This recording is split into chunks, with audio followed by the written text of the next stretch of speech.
সবাইকে স্বাগত নতুন আরও একটি ভিডিওতে। আজকে আলোচনা করবো দ্বাদশ শ্রেণীর প্রথম অধ্যায় জ্ঞানচক্ষু থেকে বড় কোশ্চেনগুলো। তোমার যে কটা ইম্পর্টেন্ট সেগুলো পড়বো আজকে। রত্নের মূল্য জহুরির কাছে বলতে কী বোঝানো হয়েছে?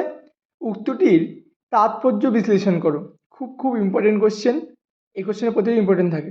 এ বিষয়ে সন্দেহ ছিল তপনের। সন্দেহের বিষয়টা কি? কিভাবে তপনের সন্দেহ দূর হয়েছিল? যদি কখনো লেখা ছাপাতে দেয় তা তপন নিজে গিয়ে দেবে। কখন এমন সিদ্ধান্ত নিয়েছিল? কেন তার এমন সিদ্ধান্ত হয়েছিল? তপনের পড়তে পারে না। তপন কি পড়তে পারেনি?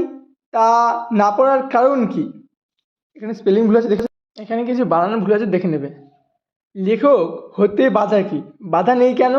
লেখক হবার জন্য এরপর তপন কি করেছিল? হঠাৎ একটা ভয়ানক উত্তেজনা অনুভব করে। তপনের উত্তেজনা অনুভব হওয়ার কারণটা কী ছিল? খুব খুব খুব ইম্পর্টেন্ট কোশ্চেন এবারের জন্য। কথাটা শুনে তপনের চোখ মার্বেল হয়ে গেল। চোখ মার্বেল হয়ে যাওয়ার কারণ কি?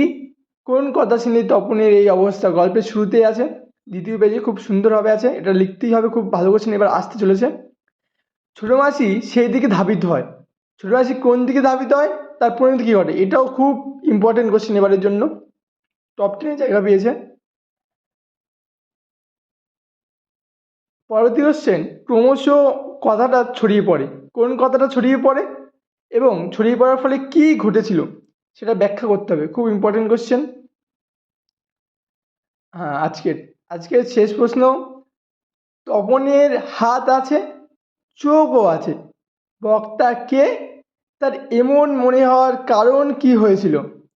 খুব ইম্পর্টেন্ট কোশ্চেন এবারের জন্য। সবাই ভালো করে এই 10টি কোশ্চেন পড়বেন, তাতেই কমন চলে আসবে। Thanks for watching. Please subscribe করে আমাদের নতুন এরা আমাদের পরিবারে যুক্ত।